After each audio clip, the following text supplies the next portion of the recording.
Indonesia resmi masuk era nuklir.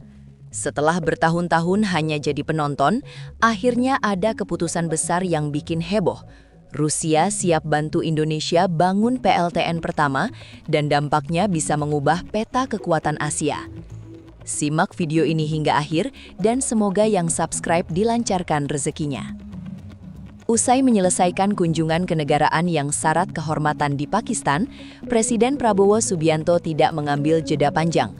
Dalam ritme diplomasi yang cepat, ia langsung mengarahkan langkahnya menuju Moskow, kota yang dalam beberapa dekade terakhir menjadi pusat gravitasi baru bagi kekuatan Eropa Timur dan Asia. Perjalanan ini bukan sekedar kelanjutan dari rangkaian kunjungan luar negeri, tetapi merupakan bagian dari strategi besar Indonesia untuk menegaskan posisi barunya di panggung global. Kunjungan ke Pakistan dan kemudian Rusia menggambarkan pola diplomatik yang kini lebih berani, fleksibel, dan terfokus pada kepentingan nasional jangka panjang. Dalam konteks kepemimpinan baru Indonesia, perjalanan ini menjadi simbol bahwa negara ini tidak lagi ingin berada di pinggiran percaturan politik internasional.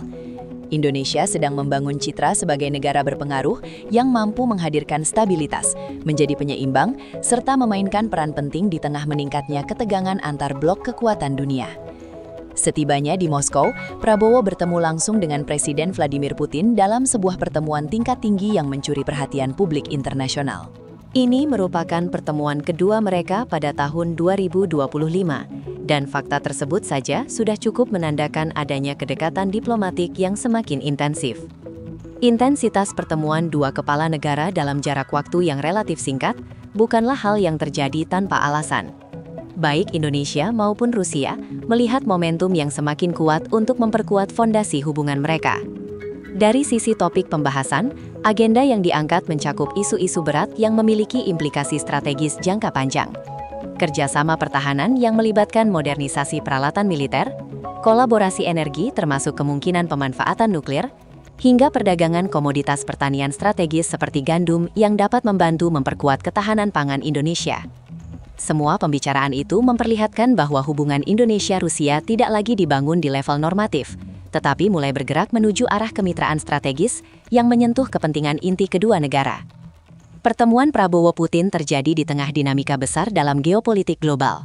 Dunia kini berada dalam fase baru, di mana rivalitas antara kekuatan Barat dan Timur semakin menunjukkan eskalasi yang tak bisa diabaikan. Blok Barat dipimpin Amerika Serikat bersama sekutu Eropanya, sedangkan Blok Timur diperkokoh oleh kebangkitan Tiongkok dan konsolidasi kekuatan Rusia. Dalam suasana global yang semakin terbelah ini, posisi Indonesia menjadi sangat unik sekaligus strategis. Sebagai negara demokrasi besar di Asia Tenggara, dengan kepentingan ekonomi dan keamanan yang luas, Indonesia memiliki kemampuan untuk menjaga hubungan baik dengan kedua kubu tanpa harus terperangkap dalam tekanan untuk berpihak. Kunjungan Prabowo ke Moskow mempertegas sikap politik luar negeri Indonesia yang independen namun tegas, bekerja sama dengan siapapun yang menghormati kedaulatan dan kepentingan nasional. Langkah ini sekaligus menunjukkan bahwa Indonesia memiliki keberanian untuk memainkan peran sebagai kekuatan penyeimbang di tengah rivalitas global yang semakin tajam. Di antara banyak momen penting selama pertemuan itu, ada satu yang menjadi sorotan utama, saat Prabowo secara terbuka mengundang Vladimir Putin untuk melakukan kunjungan resmi ke Indonesia pada tahun 2026 atau 2027. Undangan tersebut bukanlah gestur diplomatik yang bersifat formalitas. Dunia internasional melihatnya sebagai sinyal kuat bahwa Indonesia sedang memperdalam hubungan dengan salah satu kekuatan besar dunia, dan melakukannya tanpa mengorbankan hubungan erat yang sebelumnya telah terjalin dengan Amerika Serikat, Eropa, maupun mitra Indo-Pasifik lainnya. Pernyataan Prabowo yang disampaikan secara langsung dan tegas mencerminkan kepercayaan diri Indonesia dalam mengelola hubungan dengan negara-negara besar. Jawaban Putin yang memberikan respon positif semakin memperlihatkan bahwa Rusia melihat Indonesia sebagai mitra yang setara dan layak diperhitungkan. Momen undangan ini bukan hanya memperkuat hubungan antar pemimpin, tetapi juga menjadi penanda diplomatik bahwa Indonesia kini tampil sebagai negara yang proaktif dan memiliki peran penting dalam membangun stabilitas kawasan.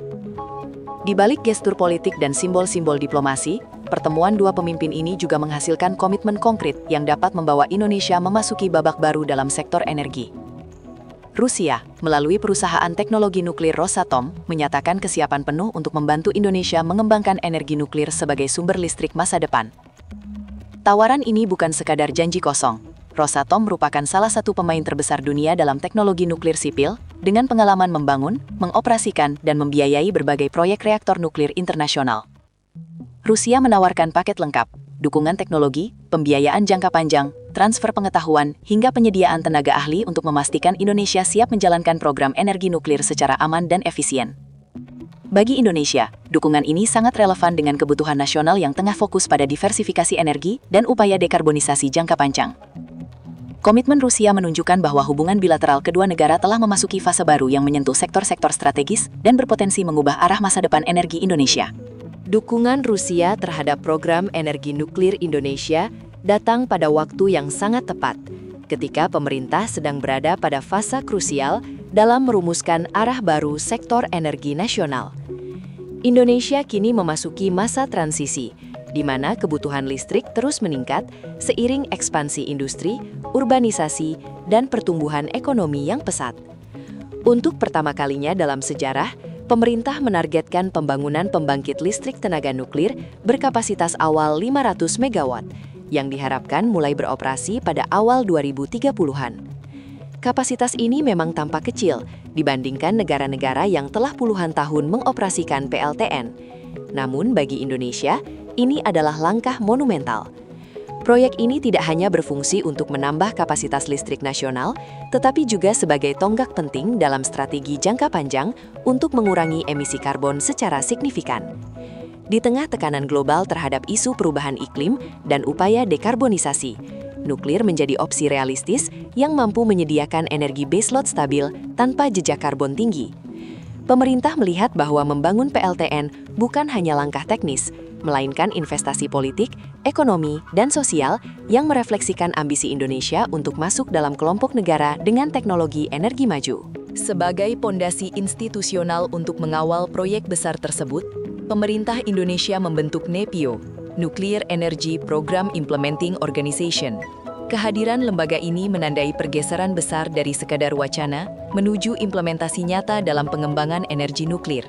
NEPIO dirancang sebagai badan yang memiliki otoritas penuh untuk mengatur seluruh tahapan proyek, mulai dari penyusunan kerangka regulasi yang terkait keselamatan, pemilihan teknologi reaktor yang sesuai dengan kebutuhan nasional, hingga penyusunan desain operasional yang akan diterapkan pada PLTN pertama Indonesia. Pembentukan NEPIO merupakan sinyal kuat bagi dunia internasional bahwa Indonesia serius membangun fondasi yang sesuai dengan standar keselamatan Badan Tenaga Atom Internasional atau IAEA. Ini bukan langkah kecil.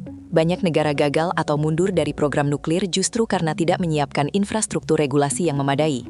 NEPIO memastikan bahwa Indonesia melangkah dengan hati-hati, namun pasti, menghindari jebakan ambisi tanpa kesiapan, sekaligus menunjukkan pada para mitra global bahwa Indonesia siap menjadi pemain baru yang kredibel dalam industri energi nuklir berteknologi tinggi. Seperti dua sisi mata uang, energi nuklir menawarkan peluang besar sekaligus risiko yang tidak dapat disepelekan. Dari sisi manfaat, PLTN mampu menghasilkan energi dalam jumlah besar secara konsisten dan stabil, sehingga dapat menjadi pilar utama ketahanan energi nasional dalam jangka panjang. Nuklir juga memungkinkan Indonesia untuk keluar dari ketergantungan terhadap batu bara yang selama ini menjadi penyumbang tertinggi emisi karbon. Selain itu, proyek nuklir mendorong transfer teknologi, pengembangan industri dalam negeri, peningkatan kualitas sumber daya manusia, dan penciptaan lapangan kerja berketerampilan tinggi. Namun di balik itu semua, tantangan yang dihadapi tidaklah ringan. Biaya pembangunan dan operasional PLTN sangat besar, memerlukan pembiayaan jangka panjang dan model ekonomi yang matang. Regulasi keselamatan harus disiapkan secara ketat karena kesalahan sekecil apapun dapat berdampak fatal. Pengelolaan limbah radioaktif menjadi isu sensitif yang memerlukan rencana penyimpanan dan pengawasan jangka panjang. Selain itu, Indonesia harus membangun kapasitas SDM teknis yang kompeten dalam jumlah besar, sesuatu yang membutuhkan investasi waktu dan sumber daya yang tidak sedikit. Dengan demikian, energi nuklir bukan hanya keputusan teknologi, tetapi keputusan politik dan nasional yang sangat strategis. Terlepas dari seluruh tantangan teknis dalam proses menuju energi nuklir, ada satu hal yang semakin jelas: posisi Indonesia di mata dunia semakin diperhitungkan. Rangkaian perjalanan diplomatik Presiden Prabowo Subianto dari Pakistan hingga Rusia menciptakan kesan yang kuat tentang bagaimana negara-negara besar kini memandang Indonesia sebagai mitra penting.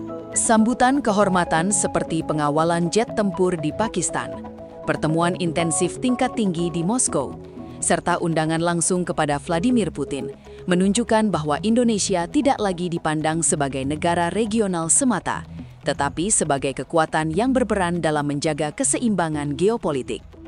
Indonesia menunjukkan bahwa dirinya mampu menjaga hubungan baik dengan berbagai blok kekuatan tanpa menciptakan konflik kepentingan. Dengan tampil sebagai aktor yang independen dan mampu membangun kerjasama dengan siapapun, Indonesia memperoleh respek baru.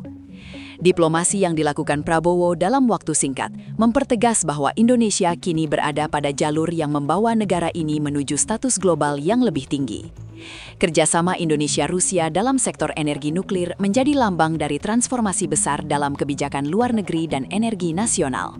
Indonesia tidak lagi puas sebagai pengguna teknologi, tetapi bercita-cita menjadi negara yang mengembangkan, mengoperasikan, dan mungkin suatu hari nanti mengekspor keahlian energi bersih berteknologi tinggi.